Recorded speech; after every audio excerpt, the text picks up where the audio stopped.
तो और त्रिलोक जगती में नहीं जाना तो मायाचारी छोड़ दो, क्योंकि यह है माया है।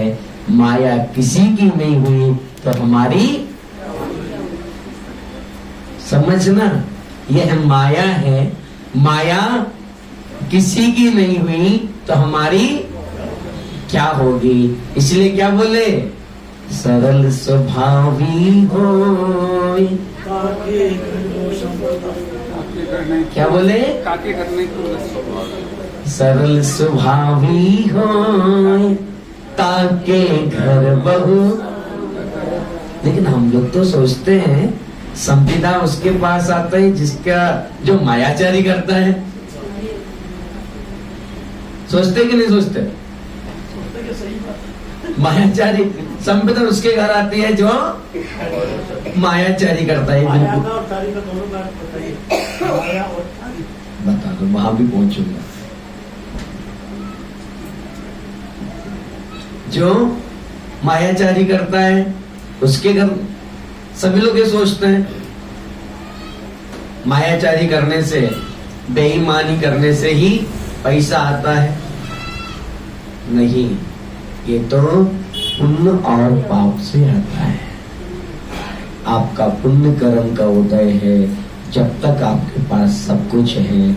जैसे ही पुण्य कर्म खत्म हो जाएगा, पाप का पड़ला भारी हो जाएगा। कब करोड़पति से रोडपति हो जाएंगे पता नहीं चलेगा।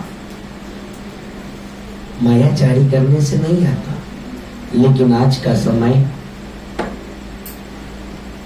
काम दाम दंड भेद कैसे ही करके कुछ भी करें, लेकिन हमें पैसा और हमारा नाम होना चाहिए। नहीं बंधुओं, नहीं। यहाँ पर जब जहाँ भी ऐसे भाव आए तो रुक जाना। क्यों? क्योंकि हम जैन हैं। हम जैन हैं। जैनों को गलत करना शोभा नहीं देता।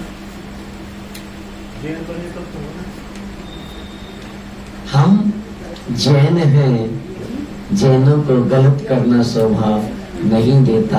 हमने जैन धर्म को समझा है, हमें अपना भव सुधारना है। सिर्फ यही यहाँ पर ही नहीं रहना है, हमें आगे भी अपना भव सुधारना है। इसीलिए संभल जाना और मनोवचन काय को संभाल करके ही काम करना। हम देखते हैं धन दौलत के चक्कर में भाई भाई का, पिता पुत्र का, पुत्र पिता का दुश्मन हो जाता है। घटना आप लोगों को याद होगी भोपाल नगर की। एक पवन नाम का व्यापारी, एक पवन नाम का व्यापारी अपनी माँ के साथ रहता था और वह व्यापार करता था। किस्मत से उसके चाचा का व्यापार और पवन का व्यापार एक ही था। लेकिन पुण्य कर्म के उदय से पवन की दुकान पर ज्यादा कस्टमर आते थे, चाचा की दुकान पर कोई भी नहीं आता था। पवन की दुकान पर बहुत सारे कस्टमर आते थे, चाचा की दुकान पर कोई भी नहीं आता था। तो चाचा के मन में पाप आ गया कि जब तक मेरा भतीजा रहेगा तब तक मैं व्यापार नहीं कर पाऊंगा। लेकिन पवन के पिता नहीं थे तो वह चाचा को ही अपना पिता मानता था। पवन बड़ा हुआ और वह अपने व्यापार में आगे बढ़ रहा था। तो चाचा के मन में विचार आया कि मुझे कैसे भी करके पवन से छुटकारा पाना ही चाहिए। और वह जाता है पवन के घर, पवन से कहता है, बेटा तुम बड़े हो गए हो, अब तुम्हारा ब्याह करना है, तो इस पार्क पर लड़की वाले मिलने आएंगे, वहां पर जाकर के तुम उनसे मिल लेना, मैं भी वहीं आ रहा। पवन तो सीधा सज्जन व्यक्ति था और वह वहां पर गया। जैसे ही पार्क में पहुंचा तो वहां पर देखते हैं कुछ गुंडे वहां पर बैठे थे और पवन पर हमला कर देते हैं। चाचा आते हैं, चाचा को पवन बोलता है, चाचा मुझे बचाओ, आप तो मेरे पिता के जैसे हो, आप तो मेरे पिता के जैसे हो। चाचा के मुंह से यही शब्द निकलते हैं, जब तक तुम रहोगे हमारा व्यापार नहीं चलेगा, जब तक तुम रहोगे हमारा व्यापार नहीं चलेगा। और उस पवन को वहीं पर जान से मार दिया जाता है। सगा चाचा अपने भतीजी को मार देता है, किसके चक्कर में? धन के चक्कर में। धन के चक्कर में कितनी मायाचारी कर लेता है। यह घटना झूठी नहीं, सत्य घटना है और यह घटना भोपाल नगर की है। तो बंधुओं, हम ऐसे नहीं हैं, हमें माया नहीं करना, हमें तो सरल स्वभावी रहना है। मैं मानता हूँ लोगों की धारणा है कि सरल व्यक्ति हर जगह ठगाया जाता है। नहीं, वह ठगाया नहीं जाता, उसकी परीक्षा होती है और उसी व्यक्ति की परीक्षा होती है जो सफल होने के लायक होता है। लोगों के मन में धारणा रहती है कि सरल व्यक्ति हर जगह ठगाया जाता है, सीधा व्यक्ति हर जगह ठगाया जाता है। नहीं, वह सीधा व्यक्ति कहीं ठगाया नहीं जाता। क्यों? क्योंकि पेड़ का कर्तव्य है फल देना, छाया देना।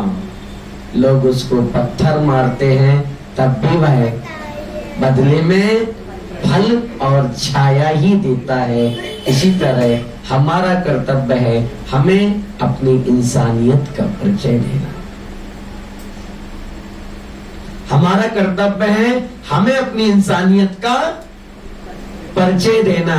हमें नंबर 2 की कमाई नहीं, हमें नंबर 1 से आगे बढ़ना है और ईमानदारी के साथ आगे बढ़ना है। जिसके साथ ईमानदारी थी, जिसके साथ ईमानदारी है, उसका पूरे संसार में नाम है और वह अमर है। जिसके साथ ईमानदारी नहीं थी, आज उसका नाम लेना भी कोई पसंद नहीं करता। जिसने ईमानदारी से काम किया, जिसने सबका हित चाहा, उसका नाम लेना सब लोग चाहते हैं। राम का नाम लेना सब चाहते हैं, लेकिन रावण का नाम लेना कोई नहीं चाहता। कितने सारे उसके अंदर गुण थे। महान तपस्वी था, महान ज्ञानी था, पंडित था, लेकिन एक अवगुण की वजह से पूरे जग में क्या हुआ? एक अवगुण की वजह से पूरा जग उसका नाम लेना नहीं चाहता। लेकिन राम ने अपना सबका हित चाहा तो राम का नाम लेना सभी चाहते हैं। अब विचार कर लेना, आपको अपना चिंतन करना है कि आपको अपना सिर्फ जब तक जीवित हो तब तक नाम चाहिए या मरने के बाद भी आपका नाम ले। अच्छाई के लिए ये आपके ऊपर डिपेंड करता है। बंधुओं, व्यक्ति अपने नाम से अमर नहीं होता, अपने काम से अमर होता है। हर एक व्यक्ति की आयु निश्चित होती है, कोई भी आयु से अमृत नहीं होता। यदि आयु से अमर होते तो हमारे सामने भगवान महावीर भी होते संसार में, भगवान राम भी होते हमारे संसार में। नहीं, उनकी आयु तो निश्चित थी। उन्होंने अपने जीवन में ऐसा कार्य किया कि वह सिद्धत्व को प्राप्त हो गए और आज अमृत को प्राप्त हो गए। हमें भी अपने जीवन में अच्छे कार्य करना है, अच्छे कार्य करते हुए आगे बढ़ना है। हम भजन में तो बहुत गाते हैं, भला किसी का कर न सको तो बुरा किसी का मत करना। इसको अपने हृदय में भी धारण करना, हृदय में ही धारण नहीं करना, इसको अपने जीवन में भी धारण करना, क्योंकि भला करने वालों का भला ही होता है, कभी बुरा नहीं होता। इसीलिए सदैव सबके बारे में अच्छा सोचो, यही सोचो कि सुखी रहे सब जीव जगत के, कोई कभी ना घबरावे। सुबह उठ के भगवान से यही प्रार्थना करो, हे भगवान संसार के समस्त प्राणी सुखी रहे, सर्वे भवन्तु सुखिनः, सर्वे सन्तु निरामयाः। बोलते हैं ना, एक भी प्रार्थना ऐसी बता दो जहां पर खुद के लिए बोला गया हो। हमने सब जन के लिए बोला। हम शांति धारा में भी क्या बोलते हैं? सर्वेशाम। मम नहीं बोलते, क्या बोलते हैं? सर्वेशाम, सभी जीवों का कल्याण हो। यही बोलते हो, मम कल्याण। क्या बोलते हैं? सर्वे साम, सभी जीवों का कल्याण हो। कुर्वन्तु ते मंगलम, कुर्वन्ति नो मंगलम, कुर्वन्तु मे मंगलम। मेरा मंगल हो, सबका मंगल हो। यार ये बोलते सिर्फ भगवान मेरा मंगल करना, पड़ोसी का मत करना, बोलते हैं क्या? कभी ऐसा बोला कि भगवान सिर्फ मेरा मंगल करना, पड़ोसी का? कहीं भी आप नहीं लिखा देख सकते हो कि सिर्फ हमारे लिए कहिया है। नहीं, हम जो भी प्रार्थना करते हैं, वंदना करते हैं, वो सब जीवों के बारे में करते हैं। इसीलिए हमें भी सबका भला सोचना चाहिए, कभी भी मायाजारी नहीं करना चाहिए।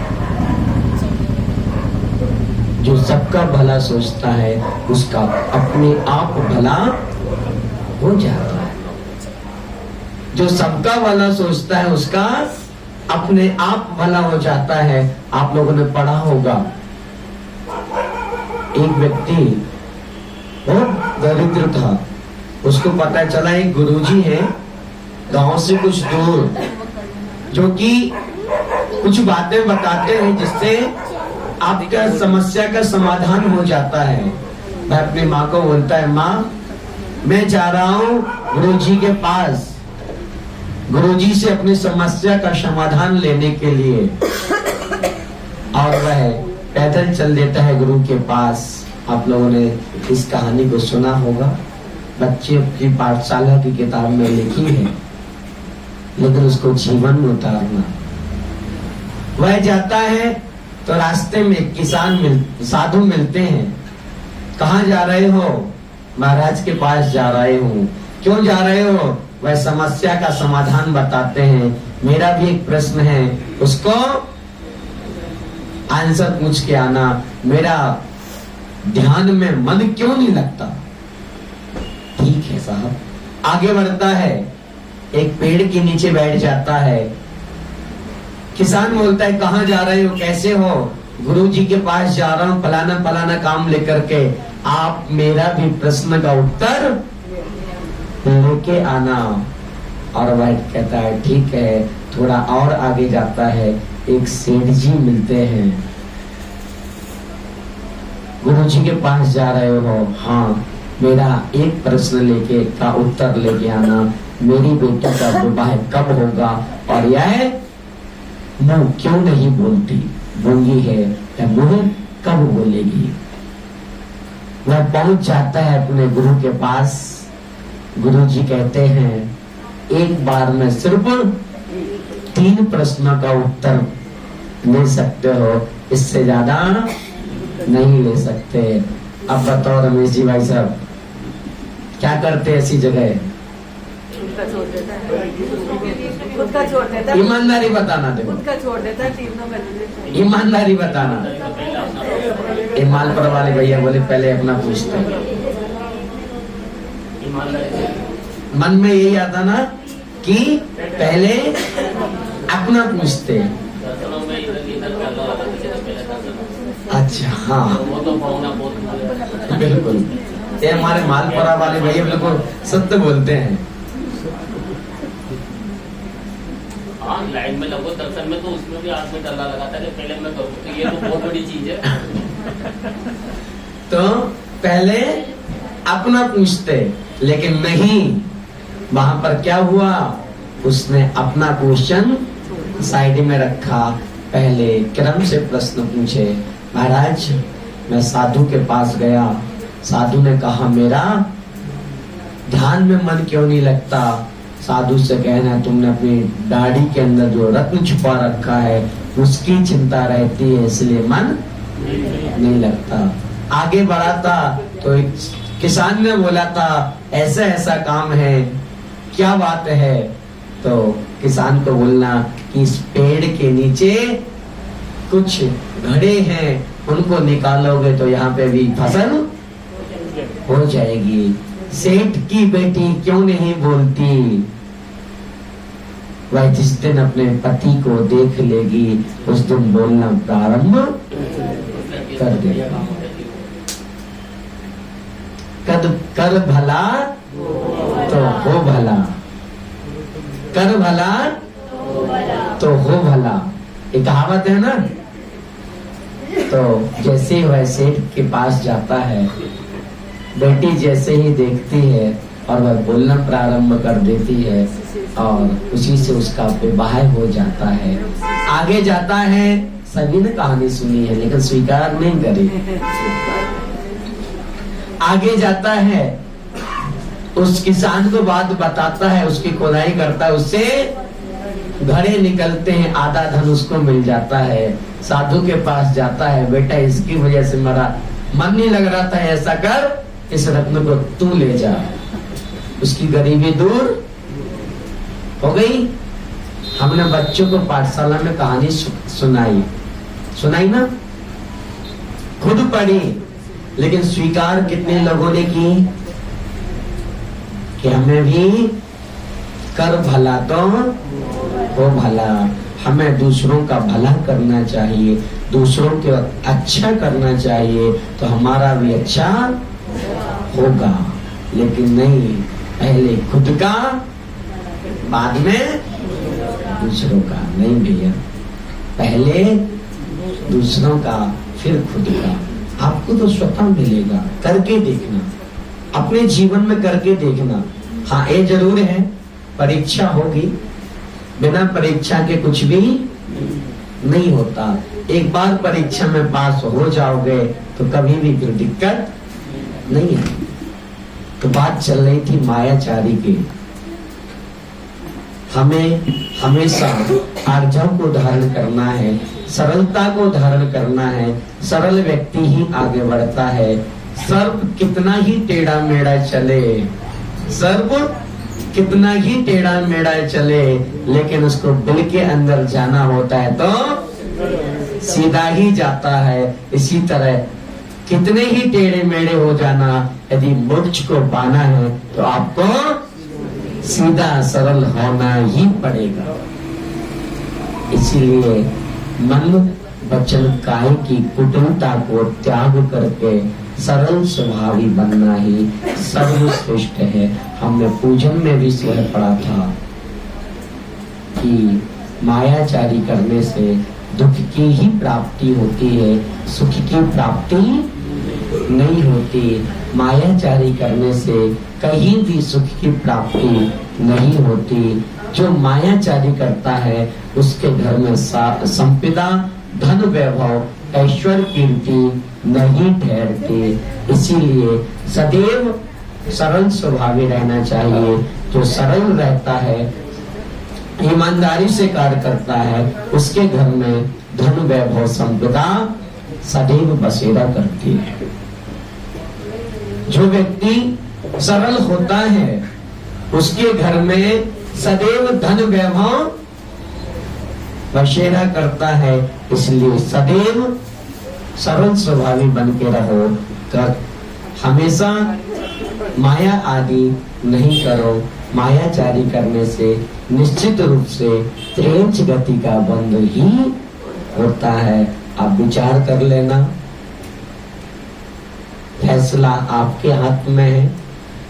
आपको त्रेंच गति में जाना है तो खूब मायाचारी करना, और त्रेंच में नहीं जाना है तो मायाचारी मत करना। और त्रेंच गति का डेमो, क्या क्या फीचर्स हैं त्रेंच गति में, क्या क्या सुविधाएं हैं त्रेंच गति में, ये आपने देखो। सारी सुविधाएं आपको पता है, अब डिपेंड आपके ऊपर, डिसीजन आपको लेना है। सही है ना? सुविधाएं आपको पता है त्रेंच गति में क्या सुविधाएं हैं, देव गति में क्या सुविधाएं हैं, मनुष्य गति में क्या सुविधाएं और नरक गति में क्या सुविधाएं हैं। पता है कि नहीं पता है? किस किस को नहीं पता?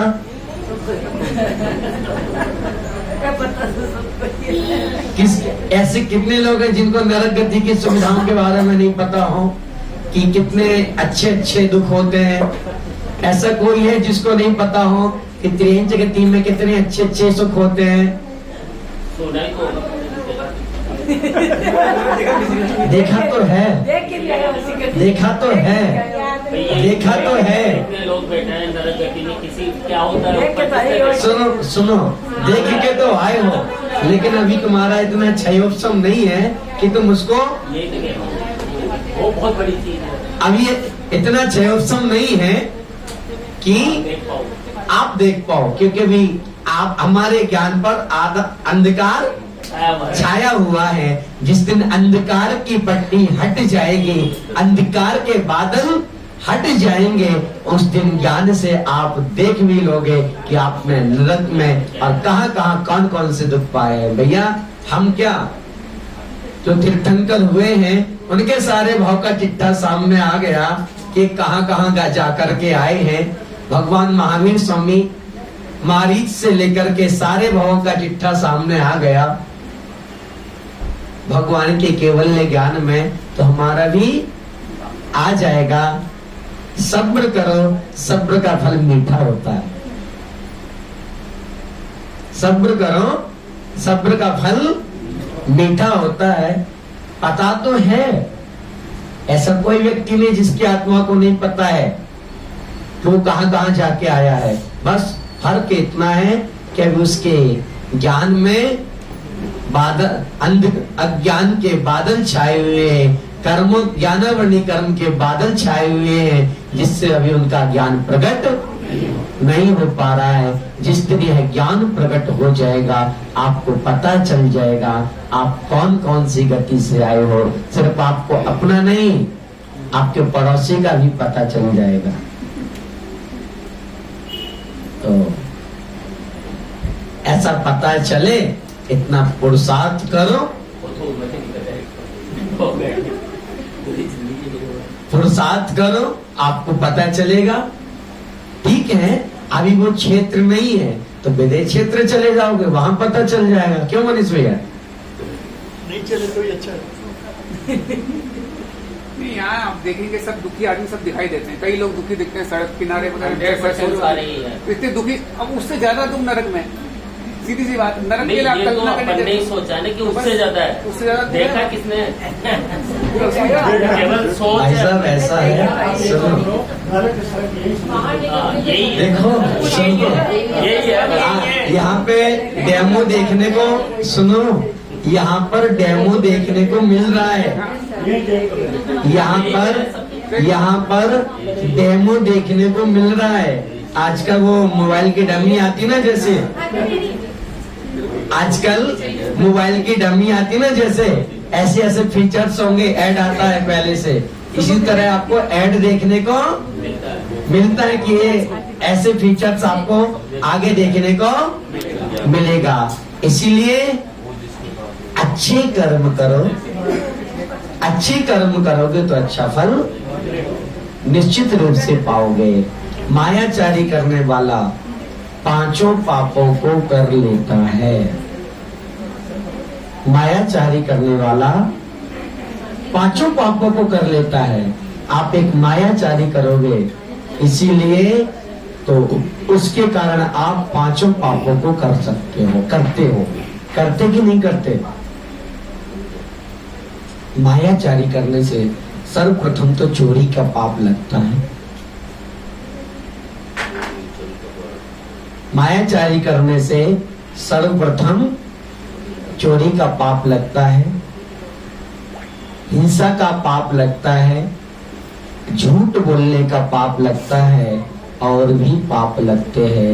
मात्र एक कसाय करने से पांचों पापों का वंद होता है, पांचों पाप हम कर लेते हैं। इसलिए ऐसे रास्ते पे नहीं जाना। बहुत अच्छी बात है, मैं यही सुनना चाह रहा था। अभी आपने भी पूछा। किसको कहते हैं माया? मनीष भैया बताओ, मायाचारी क्या है? किस चीज को बोलते हैं अपन माया? मायाचारी क्या है? पंडित जी बताएंगे? नहीं, फिर मैं तो बता ही रहा हूँ। देखो, हम एक प्रक्षणा स्वाध्याय है, आपस में चर्चा कर रहे हैं, ठीक है ना? इसको ये मत सोचना कि पंडित जी बोल रहे हैं। सब लोग हम लोग बोल सकते हैं, सबको बोलने का राइट है। जैसे सुनो, सब लोग बोल सकते हो, सब पूछ सकते हो, ठीक है ना? हम चर्चा कर रहे हैं, मेरी बात को अन्यथा नहीं लेना। हमें हमारी नेचर में नहीं है कि कोई बोले तुम उसको चुप कराओ, नहीं। अब बताओ मुझे सही, मायाचारी क्या है?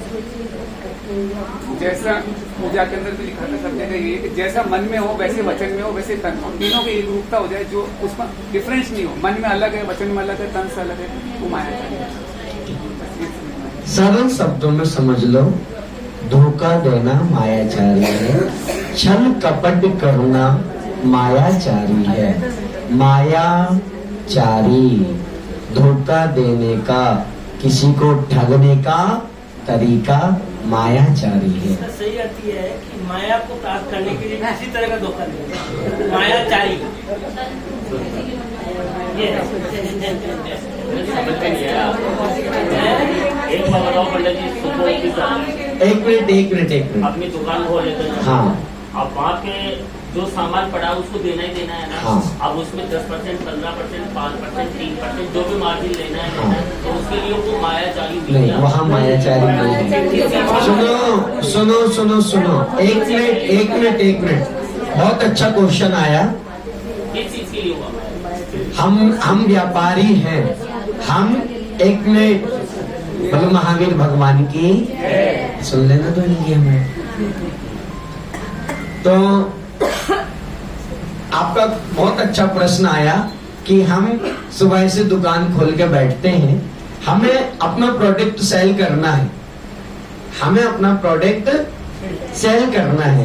अब उसके लिए हमें क्या करना है कि 10%, 25% हम कमाएंगे, तभी हम अपना गृहस्थ जीवन चला पाएंगे। क्योंकि गृहस्थ जीवन की दो पहिए हैं, धन और धर्म।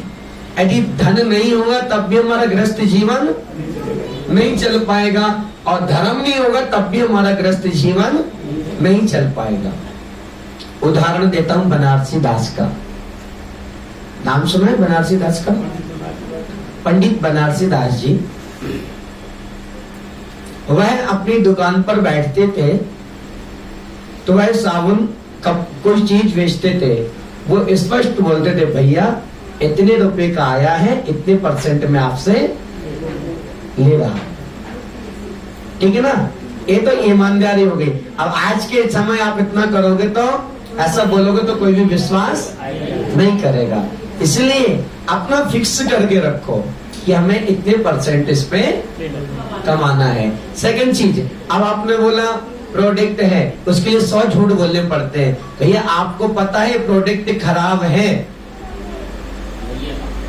आपको पता है प्रोडक्ट हमारे को पता नहीं है, हमारे को तो ये है कि ये 100% शुद्ध है, बस लेकिन यदि आपको कि ये खराब है, आपको सुनो, आपको नहीं पता तो, और आप यदि बता रहे हो तो आपको वहां पर पाप नहीं लगेगा, क्योंकि आपको नहीं पता है कि प्रोडक्ट कैसा है। अब आपको समझाने के लिए उसको बोल रहे हो, और यदि आपको पता है जानबूझ करके यदि आप कह रहे हो ये खराब चीज है, फिर भी आप कह रहे हो नहीं भैया सही है, अपना फायदा देखने के लिए, तो वहां पे आपको पाप लगेगा। प्रोडक्ट के बारे में अपने को पता हो। हाँ, फिर यदि प्रोडक्ट के बारे में पता है कि ये सही है, हमें पता है सही है और हम उसको बोल रहे हैं सही है, तो हमें पाप नहीं लगेगा। और हमें पता है कि प्रोडक्ट खराब है, हमें पता है मैंने कुर्ता लिया है इसका कलर जाएगा ही जाएगा, और हम बोले भैया इसका कलर नहीं जाएगा, यहाँ आपको पाप लगेगा। आप स्पष्ट बोलेंगे भैया जा भी सकता है, वो लेगा ही नहीं साहब, खरीदेगा प्रोडक्ट ही नहीं खरीदेगा, बाहर से बोल भाई अगर अपन ये बोले कि कपड़े का कलर जाएगा तो वो लेगा क्यों? तो बस यही चीज यहाँ पे आ गई, यही वो तो जाएगा नहीं जाएगा। हाँ, यही मायाचारी हो गई। यही बंद हो गया। हाँ। पंडित जी इसके बिना काम चलेगा? हाँ? कैसे चलेगा? देखो बोलो महावीर भगवान की इतना भी आप लोगों को पावर नहीं कि सारे आपस में चर्चा करो।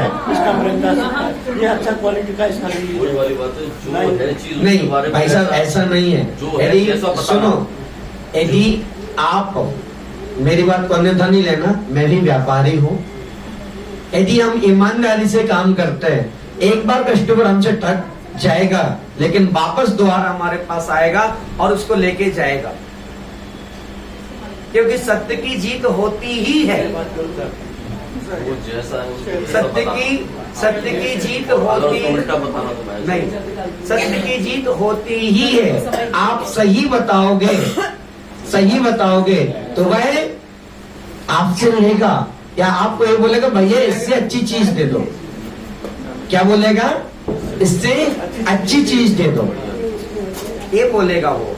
क्योंकि आज का टाइम जो आज ना तो कस्टमर के पास इतना टाइम है, ना कंज्यूमर के पास इतना टाइम है, ना व्यापारी भाई के पास इतना टाइम है, ना ही खरीदारी के पास इतना टाइम है। आजकल पंडित जी ऑनलाइन से काम होता है 90%। हाँ, नहीं चलते तो आप भेज दो कपड़ा वापस ले लो। ऑनलाइन में तो वापस ले लेते आपके घर से लेके जाएगा, आपको हैं, लेके जाएगा सर, आपको लेके आप इस पॉलिसी का प्रदान करो। ये चीज नहीं है उसकी बात दे दी मार और तो उसमें आपकी जितनी अच्छा माल रखेंगे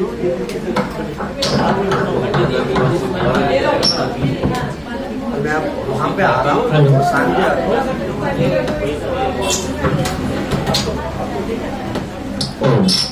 हेलो हाँ, देखो बहुत अच्छी बात चर्चा आई है, इस पर समझना।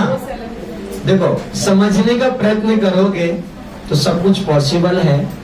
मैंने पहले कह दिया कि यदि अधिक लोगों से व्यापार करना चाहोगे, अधिक लोगों से व्यापार करना चाहोगे तो मायाचारी क्या सब कुछ होगा, और संतोष के साथ यदि व्यापार करोगे तो मायाचारी नहीं होगी।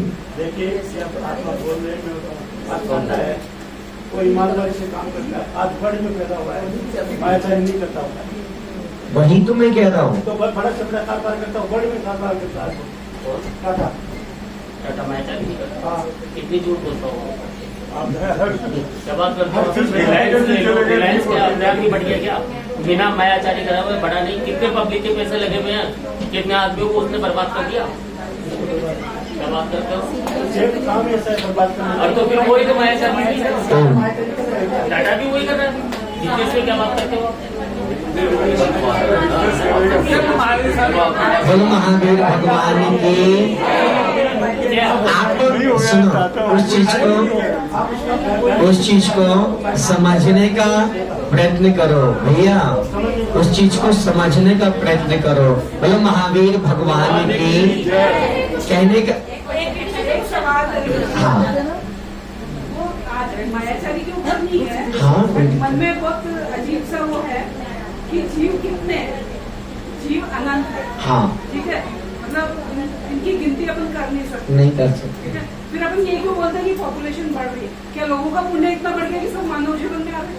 बहुत अच्छा, फिर बहुत कीड़े अच्छा। मकोड़े कम हो रहे हैं, बता कीड़े रहा मकोड़े भी बहुत हो रहे हैं। बता रहा तो जीव कितने हैं? मैं तो बता रहा हूँ, जीव अनंतानंत है, जीव अनंतानंत है, और इतने जीव हैं कि आप उसकी काउंटिंग नहीं कर सकते हो। ये तो पॉपुलेशन बढ़ रही है, हम आज काउंटिंग कर रहे हैं इसलिए पॉपुलेशन आपको बढ़ी हुई दिख रही है। यदि इसके पहले और समय में देखा जाए तो इससे भी ज्यादा शिखर जी का रक्त चला के कितने आप शिखर जी के अर्घ चढ़ाते हो। इस स्थान से इतना कोड़ा कोड़ी, करोड़ लाखों इतने कोड़ा कोड़ी इस स्थान से मोक्ष गए। इतने लोग मोक्ष चले गए, हाँ उसके बावजूद भी हाँ जी, अभी निगोद का देखोगे, निगोद मात्र निगोद में अनंतानंत जीव भरे पड़े हैं, नरक में अनंतानंत जीव भरे पड़े हैं। आपने साइंस से समझ लिया कि कीड़े मकोड़े पे मत जाओ, सिर्फ निगोद में जाओ। निगोद में अनंतानंत जीव भरे पड़े हैं। आपकी बॉडी में असंख्यात जीव हैं, हमारी बॉडी में असंख्यात जीव हैं। तो इसकी कोई काउंटिंग नहीं है, ये तो आज काउंटिंग कर लिए। अब ये सोचो, सुनो, एक बूंद जल की बिना छने जल में, हम लोग तो कहते हैं असंख्यात जीव हैं। साइंस क्या कहता है? 36,450 कितने बोलता है? 36,450। यह तो काउंट कर लिया, ये तो उसने काउंट किया है ना। और हमारे दर्शन ने क्या बोला? असंख्यात है। अब एक बूंद पानी, एक बूंद पानी, अब आप देखो एक बूंद, एक ड्रॉप में कितने जीव हो गए, तो पूरे गिलास में कितने होंगे? तो जीवों की संख्या कोई काउंटिंग नहीं है।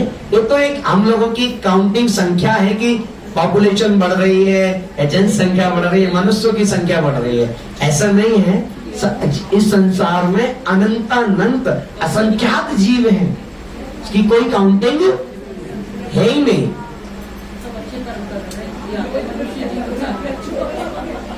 अब इनका कहना है अच्छे कर्म कर रहे इसलिए मनुष्य बन रहे हैं।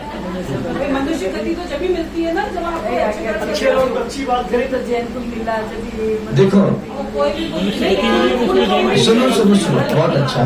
आपका कहना है मनुष्य ज्यादा हो रहा है। नहीं भैया, मनुष्य ज्यादा नहीं हो रहे, सारे जीव अपने हिसाब से बढ़ रहे हैं। ऐसा कुछ नहीं हमें लग रहा है। हम देखते हैं एक छोटा सा स्थान होता है बिजली के, उसके पास कितने कीड़े मकोड़े हो जाते हैं, उसको गिन नहीं सकते। आप जैसे भारत की पॉपुलेशन है, आज से 10 साल पहले देखो और आज देखो, बड़ी है ना। तो आप बोली भारत में क्यों जा रहे? सुनो, एक मिनट मेरी बात अब आपको बता देता हूँ। एक चक्रवर्ती, आप अभी की बता रहे हो, चक्रवर्ती की सेना इतनी थी जिसकी संख्या नहीं है, मात्र 96,000 तो रानियां थी। किसकी? चक्रवर्ती की। कितनी रानियां थी भाई साहब? 96,000 तो रानियां थी। अब आप अभी की पॉपुलेशन के बारे में चक्कर चल रहे हो, तो उस समय क्या होगा? नहीं भाई साहब, उपमानी दी गई है। हाँ, बोलो महावीर भगवान की। अब आपका क्वेश्चन आया राजा की उम्र कितनी होगी, तो आज हमारे यह घटता हुआ काल है, तो उम्र धीरे धीरे कम होती जा रही है। आयु और लंबाई सब कुछ कम होती जा रही है। अब बाहुबली भगवान की लंबाई 525 धनुष और भरत भगवान की लंबाई 500 धनुष थी। कितनी थी? 500 धनुष। तो पहले वैसा लंबाई होती थी, चौड़ाई होती थी, वैसा शरीर होता था, वैसी ही आयु भी होती थी।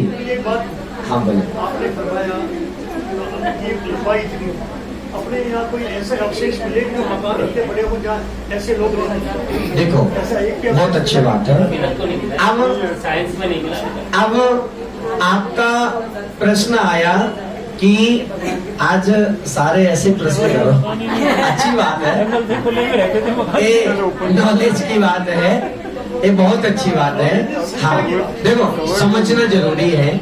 अब बोलो महावीर भगवान की, आपने बोला ऐसे अवशेष मिले क्या? आज हम यहाँ पर बैठे हैं, इसको हमने भारत मान लिया, आगे गए तो अमेरिका मान लिया, अन्य अन्य देश हमने इसको मान लिए, ये आज विभाजित हुए हैं। इसके पहले जितना भूमंडल था, जितना भूमंडल था वह भारत के नाम से ही जाना जाता था। किसके नाम से जाना जाता था? भारत के नाम से जाना जाता था।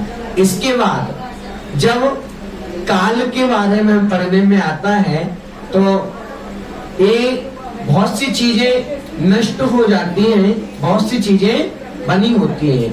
अब जैसे हमें पढ़ने में आता था कि जहाँ से ऋषभदेव भगवान में मोक्ष पधारे, वहां पर कई ऊंचाई की भरत चक्रवर्ती ने प्रतिमाएं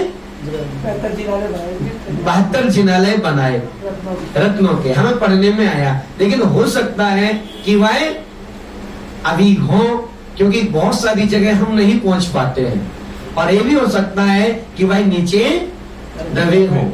क्यों? क्योंकि आज का जो पहले कितना क्या था, कितनी आंधी तूफान आए, क्या हुआ, ये हमें नहीं पता। और आप लोगों ने पढ़ा भी होगा कि जब काल की समाप्ति होती है तो 7 दिन वृष्टि होती है, 7 दिन अशुभ वृष्टि होती है, जिससे सारा भूमंडल चला जाता। कुछ जीव हैं जो कि पर्वत के पास भव्य जीव होते हैं, जिनको छुपाया जाता है। अब आगे आते हुए 7 दिन शुभ वृष्टि होती है, जिससे सारा भूमंडल फिर से ठीक हो जाता है। जो बचे हुए लोग होते हैं भाई उत्सव मनाते हैं, जिसको पर्युषण पर्व दिया गया है। यही वह टाइम है जब काल वो शुभ वृष्टि के बाद मनुष्य उत्सव मना रहे थे, तो वही उत्सव आज हम मना रहे हैं। अब ये भी हो सकता है कि जो अशुभ वृष्टि हुई उसमें बहुत सी चीजें नष्ट हो गई हो, या ये भी हो सकता है कि आज जो हमें बड़े बड़े पर्वत आदि देखने को मिलते हैं, चट्टान देखने को मिलती है, वह चट्टान का रूप हो। जैसे अभी एक जैन थे, जयपुर के ही जैन थे, उन्होंने वह फॉरेन में कुछ रिसर्च किया था और उन्होंने खोज किया। आज से 2-3 साल पहले उन्होंने प्रोजेक्टर में दिखाया भी था मालवीय नगर में, कि वहाँ विदेश में ऐसी ऐसी प्रतिमाएं हैं, ऐसे ऐसे मंदिर अभी भी मौजूद हैं। अभी एक सुनने में आया था कि एक जगह बहुत विशालकाय में जैन प्रतिमा पड़ी है, जिसपे लोग पत्थर मारते हैं। तो हमारे बहुत सारे अवशेष तो नष्ट कर दिए गए। हमारे जैन साहित्य को, जैन धर्म के साहित्य को 6 महीने तक जलाया गया और पानी में गलाया गया। अब सोच लो कितना हमारा जैन धर्म प्राचीन है। अब किसने, वो आपको पता है, माइक से मैं नहीं बोल सकता। तो हमारे जैन मंदिरों को तोड़ा गया। जैन मंदिरों, आज प्रतिमाएं जो भूगर्भ से निकलती, वो कहाँ से निकल रही है? क्षमा चाहूंगा उत्तम आर्जव से थोड़ा सा विषय से विषयांतर हो। आज भूमंडल से जो पृथ्वी से जो प्रतिमाएं निकलती, वो कहाँ से निकलती है? जब जो प्रतिमाएं थी वो दबा दी होंगी। अब हम खुद देखते हैं पहले कितनी नीचाई पर था, मंदिर को मस्जिद बना दिया। हाँ, सब कुछ तो नहीं बनाया ना, तोड़ा है वो सब। तो हम देखते हैं, सुनो, हम देखते हैं जो प्रतिमाएं निकल रही है प्राचीन काल की है, जो कि नीचे दबा दी गई थी, आज वो निकल के सामने आ रही है। तो ऐसी बहुत सी चीजें हैं। इसलिए बंधु,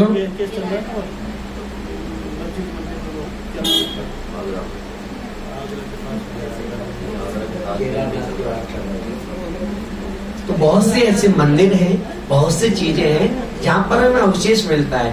और ये उपमा नहीं है कि चक्रवर्ती के 96,000 रानियां एक उपमा दे दी, नहीं, वास्तव में थी। उनका वैभव हमें पढ़ने में आता है और हम श्रद्धान करेंगे तभी स्वीकार कर पाएंगे। तो ये वैभव रानियों से वैभव होता था क्या? हाँ, बहुत वैभव था, इतना वैभव था। आज जिसके खिलाफ बोलते हैं, राम जी के राज में एक पत्नी का वो हुआ था, राजा रामचंद्र जी के राज में एक पत्नी का हुआ था, उसी में इतना ही तो क्या राजा आज तो नहीं है।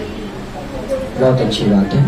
अब आपने जो रामायण देखी है, इसके विपरीत, इसके अलावा जो अपनी जैन रामायण है, दोनों में फर्क है। हाँ, दोनों में फर्क हाँ है। जी, जैन रामायण है, इसमें सुनो, ध्यान से सुने, उसको भी क्लोज करो, हाँ। बंद कर दो माइक को। उसको क्लोज कर दो क्योंकि यूट्यूब पे जाएगा। जो जैन रामायण है उसमें